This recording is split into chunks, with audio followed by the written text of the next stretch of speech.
Venganza para víctimas, por Holly Jackson. Capítulo 29. No, no, no, no, no, no, no, no, no, no, no, no, no. El aire entraba y salía agitado por su nariz, siseando contra los bordes de la cinta. Pip movió las piernas para buscar en lo desconocido por un lado y por el otro. No había nada más que hormigón. El tornillo había desaparecido. Estaba fuera de su alcance y ella volvía a estar muerta. Lo siento, le dijo al rabbi de su cabeza. Lo intenté de verdad. Quería volver a verte. No pasa nada, sargentita, le respondió él. No pienso irme a ninguna parte. Y tú tampoco. Los planes cambian continuamente. Piensa. ¿Qué quería que pensara?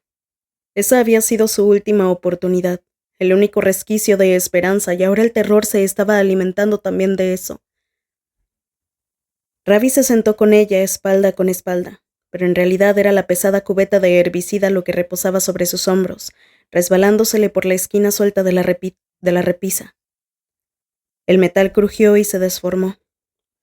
Pip intentó tomarle la mano a Ravi y tocó la esquina. Notó que había un hueco mínimo entre la repisa torcida y la pata de la estantería a la que debía estar unida.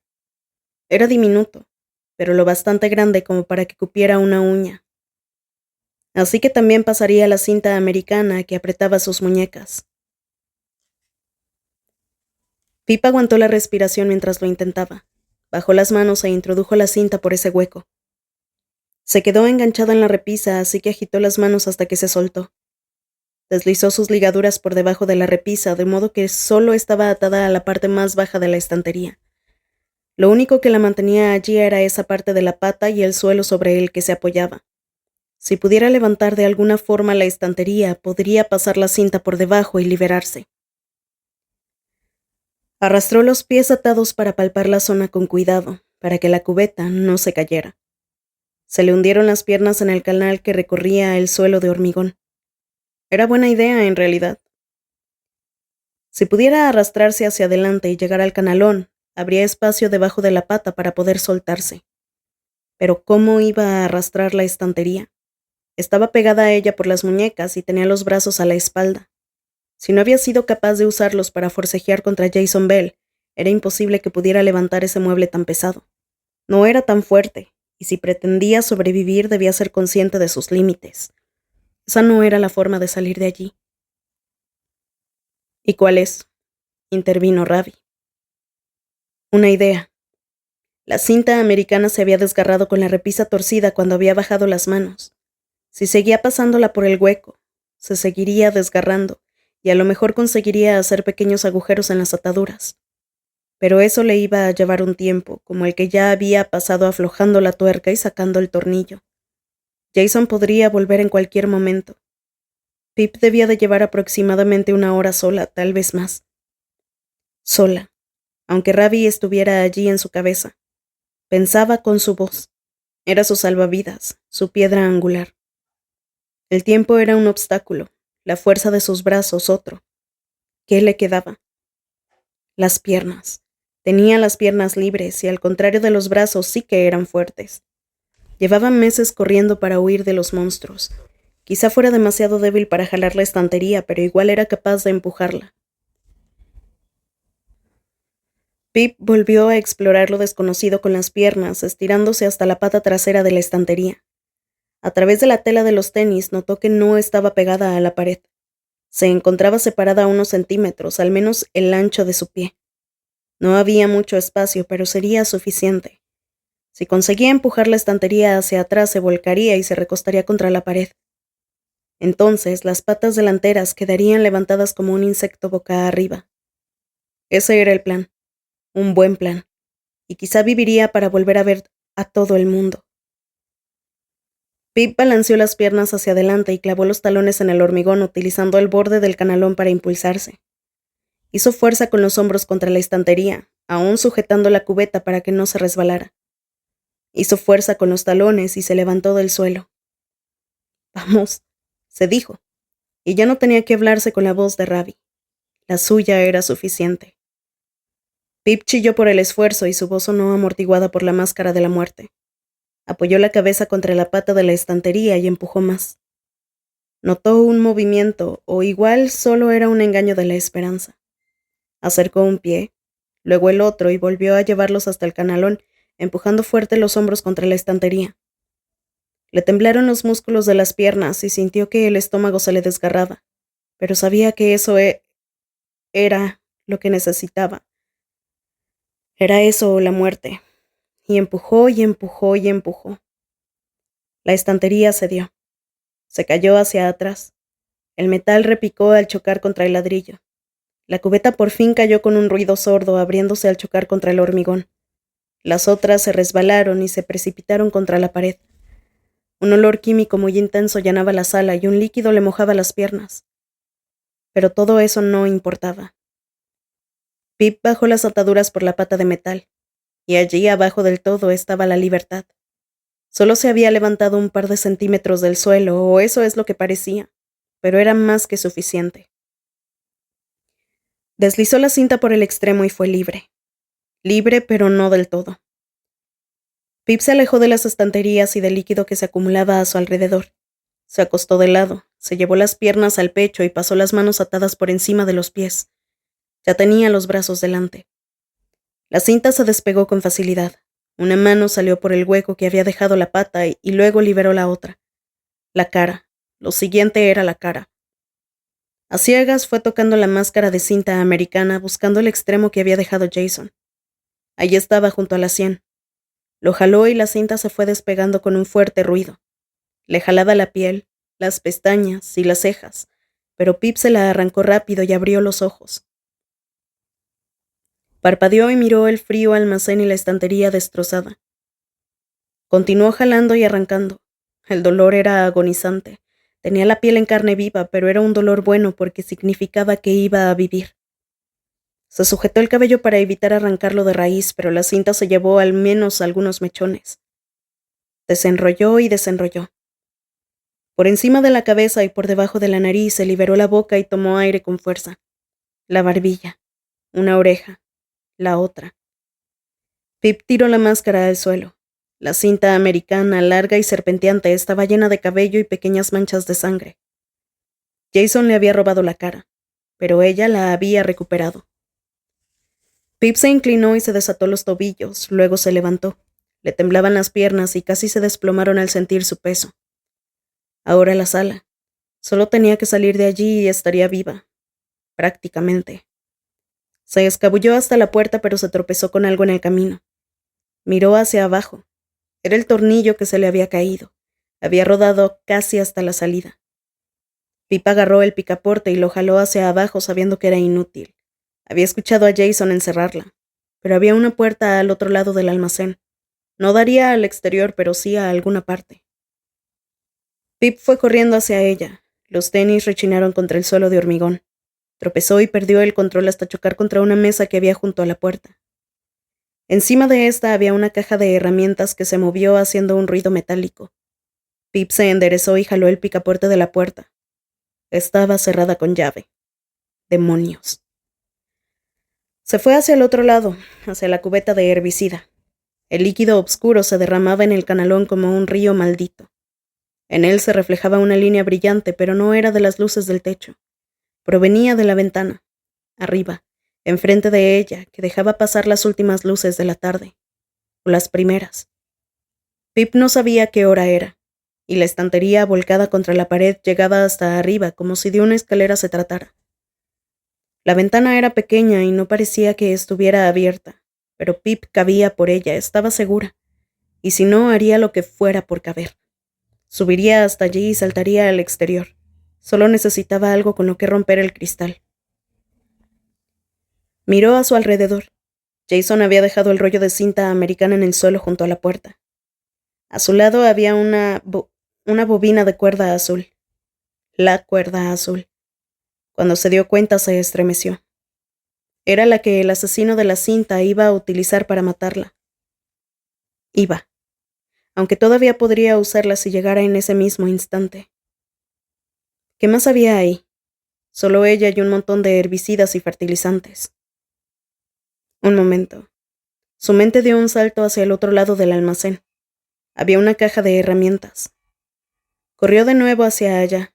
Le dolían las costillas y el pecho. Había una nota pegada en la caja de herramientas. En ella decía, con frases torcidas, J, el equipo rojo sigue llevándose las herramientas del azul. Dejo esto aquí para Rob. Pip quitó las presillas y abrió la tapa. Dentro había un montón de desarmadores y tornillos, cinta métrica, alicates, un taladro pequeño y una especie de llave. Pip metió la mano. Abajo del todo había un martillo, uno muy grande. Lo siento, equipo azul, murmuró mientras lo sacaba. Pip se puso frente a la estantería volcada, su estantería, y miró atrás una vez más, a la sala en la que sabía que podía haber muerto, donde las otras murieron, las 5. Entonces empezó a subir. Clavó el pie en la repisa inferior como si fuera un peldaño y se impulsó hacia el siguiente. Todavía le quedaba fuerza en las piernas, que se movían rápido por la adrenalina. Cuando llegó a la última repisa, perdió un poco el equilibrio frente a la ventana.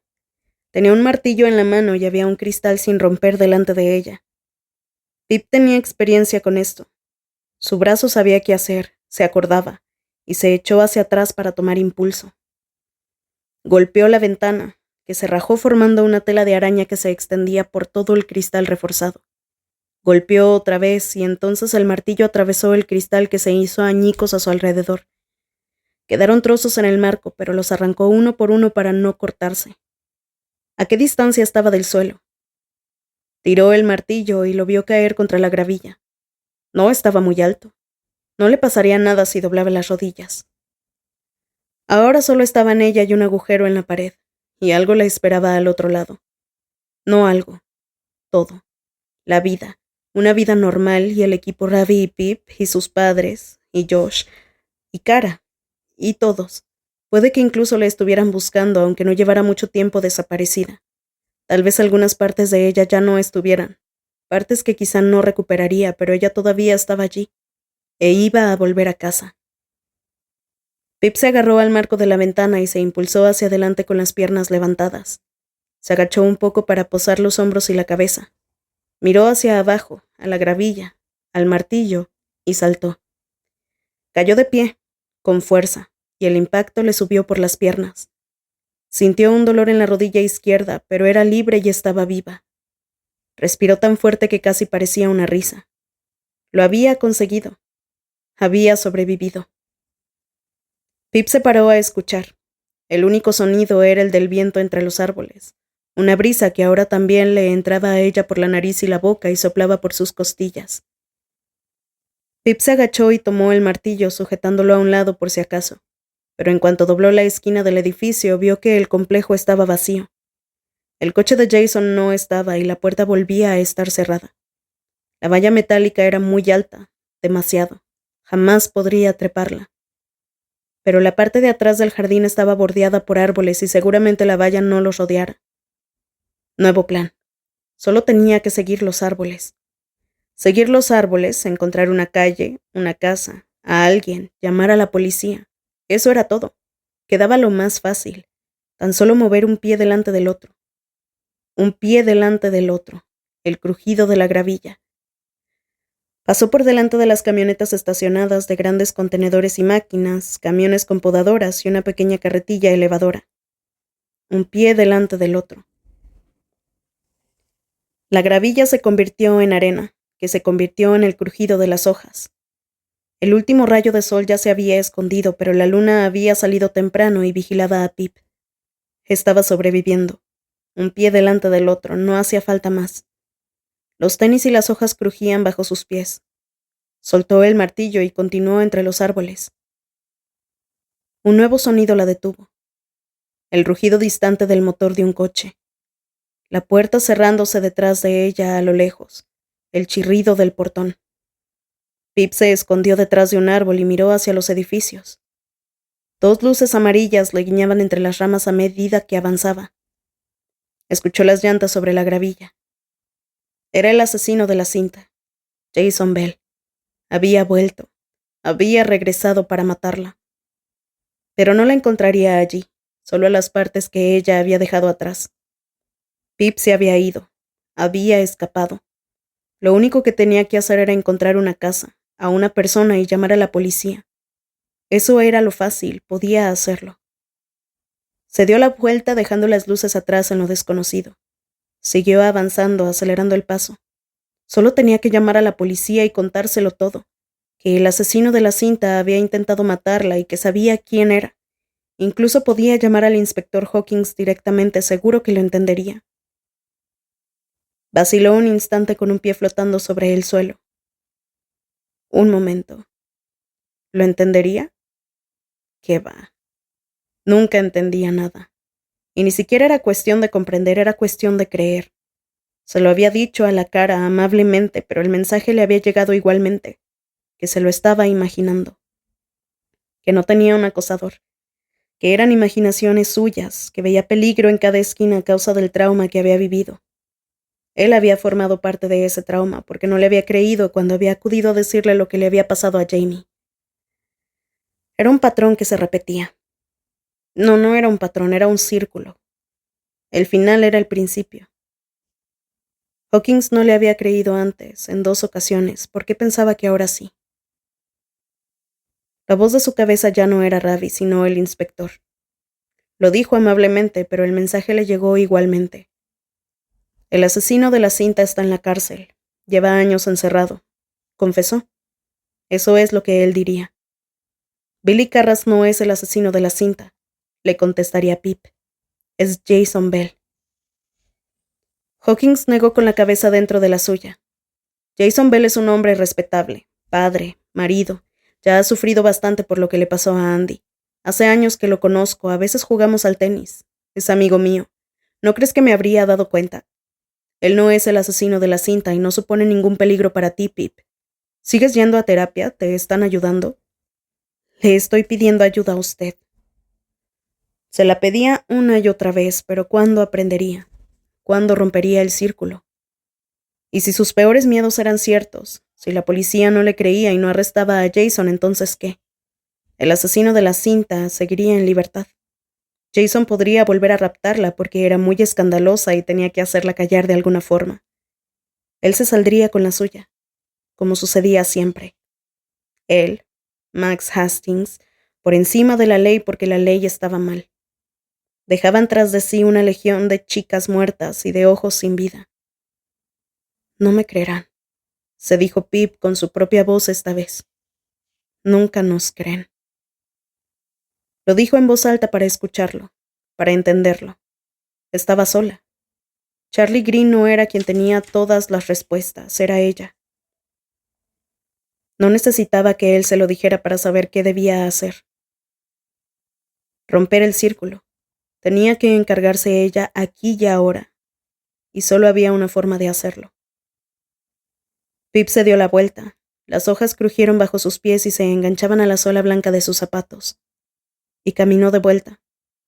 Entre los árboles oscuros, la luz de la luna brillaba sobre la superficie del martillo que había dejado caer, mostrándole el camino. Se agachó para recogerlo y lo agarró con fuerza. Las hojas secas dieron paso al pasto, a la arena, a la gravilla, atenuando sus pasos, presionando los pies sin hacer ruido. Quizá ella fuera muy escandalosa para su gusto, pero no la iba a escuchar llegar. Delante de ella, Jason había salido del coche y caminaba hacia la puerta por la que la había arrastrado. Sus pasos disimulaban los de ella, cada vez más y más cerca. Él se paró y ella también, esperando. Jason se metió la mano en el bolsillo y sacó el montón de llaves, aprovechando el ruido del metal. Pip se acercó. Tenía que romper el círculo. El final era el principio y él era los dos. El origen. Todo terminaría donde había empezado. Giró una llave y la puerta se abrió en un clic. El sonido resonó en el pecho de Pip. Jason empujó el portón que se abrió mostrando el almacén iluminado de amarillo. Dio un paso adelante y se detuvo en el umbral. Miró hacia arriba y dio un paso atrás con la mirada fija al frente. Contempló la escena, la estantería volcada, la ventana rota, un río de herbicida derramado, metros de cinta americana desenrollada. Pip estaba justo detrás de él. —¿Qué demonios? —dijo él. Su brazo sabía qué hacer. Pip lo echó hacia atrás y blandió el martillo. Chocó contra la base del cráneo, con un sonido desagradable de metal sobre hueso. Él se tambaleó, incluso se atrevió a soltar un grito ahogado. Pip volvió a enarbolar el martillo. Un crujido. Jason se cayó hacia adelante y se golpeó contra el hormigón, protegiéndose con una mano. «Por favor», susurró. Pip echó hacia atrás el codo. Tenía la cara rociada de sangre. Se inclinó sobre él y volvió a armar el brazo que sostenía el arma. Otra vez. Y otra. Y otra. Y otra. Y otra. Y otra. Hasta que dejó de moverse. Ni un espasmo. Ni en los dedos ni en las piernas. Solo un río, esta vez rojo, que se le derramaba lentamente por la cabeza desfigurada.